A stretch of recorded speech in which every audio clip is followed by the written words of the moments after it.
السلام علیکم dear viewers, میں ہوں اشفاق چشتی اور ابھی ہم ڈسکس کریں گے قومی تعلیمی پالیسی 1992 جس کو سید فخر امام نے پیش کیا تھا۔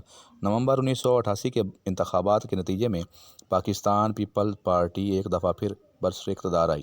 وزیر اعظم محترمہ بے نظیر بھٹو کی حکومت نے اپنی تعلیمی پالیسی وضع کرنے کے لیے ماہرین تعلیم اور اساتذہ کی ایک کانفرنس 1990 میں طلب کی۔ اس کانفرنس میں اصلاحات کے لیے بہت سی تجاویز سامنے آئیں۔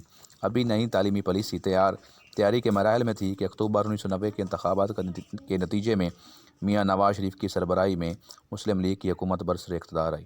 اس وقت کے وزیر تعلیم جناب سید فخر امام نے 1992 میں نئی قومی تعلیمی پالیسی کا اعلان کیا، جس کے اہم اہداف درج ذیل ہیں۔ پرائمری تعلیم۔ اس سے پہلے کی تمام پالیسیوں میں پہلی سے 8ویں جماعت تک کی ابتدائی تعلیم کو لازمی کرنے کا عندیہ دیا گیا، لیکن بعض مجبوریوں کی بنا پر پہلی سے 5ویں جماعت تک کی پرائمری تعلیم کو جاری رکھا گیا۔ اس پالیسی میں کہا گیا کہ خواندگی کی موجودہ شرح 31% سے بڑھا کر 2002 تک 70% کر دی جائے گی۔ پرائمری میں آہستہ آہستہ داخلے کی شرح 100% تک بڑھا دی جائے گی۔ حکومت کے پاس اتنے وسائل نہیں کہ داخلے کی ضروریات پوری کرنے کے لیے کافی پرائمری سکول کھول سکے، اس لیے 7000 کے قریب مسجد سکول کھولے جائیں گے۔ کمپیوٹر کی تعلیم۔ کمپیوٹر موجودہ دور کی انتہائی اہم ایجاد ہے۔ زندگی کا کوئی شعبہ ایسا نہیں جہاں کمپیوٹر سے فائدہ نہ اٹھایا جا رہا ہو۔ کمپیوٹر کی تعلیم کی اہمیت دن بدن بڑھ رہی ہے، اس لیے انتہائی ضروری ہے کہ آئندہ قومی ضروریات پوری کرنے کے لیے طلباء کو اس کی تعلیم سے آراستہ کیا جائے۔ اس لیے طے کیا گیا کہ سکول کی سطح پر کمپیوٹر کی تعلیم کو نصاب کا حصہ بنایا جائے۔ فروغ تعلیم کے لیے پروگرام۔ اس پالیسی میں فروغ تعلیم کے خاصے پروگرام شامل کیے گئے۔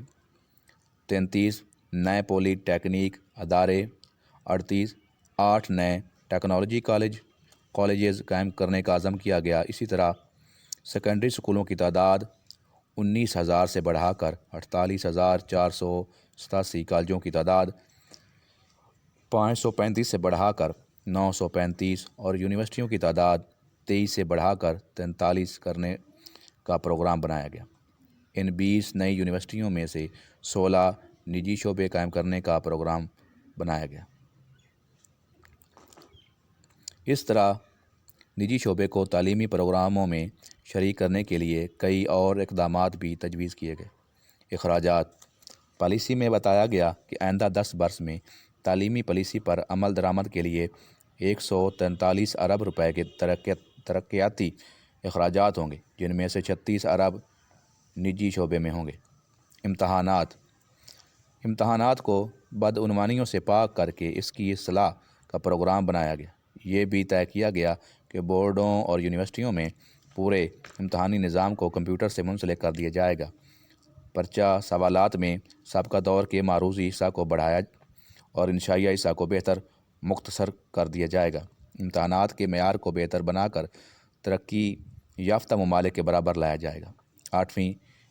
8ویں 5 سالہ منصوبے 1993 تا 98 میں 5 سے 9 سال کے تمام بچوں کو پرائمری تعلیم دلوانے، اساتذہ کی تربیت اور شرح خواندگی میں اضافے کا پروگرام بنایا گیا، مگر اس پر بھی مکمل طور پر عمل نہ ہو سکا۔ تو ڈیئر ونز، یہ تھی 1992 کی پالیسی۔ نیکسٹ ویڈیو تک اجازت دیجیے۔ اللہ حافظ۔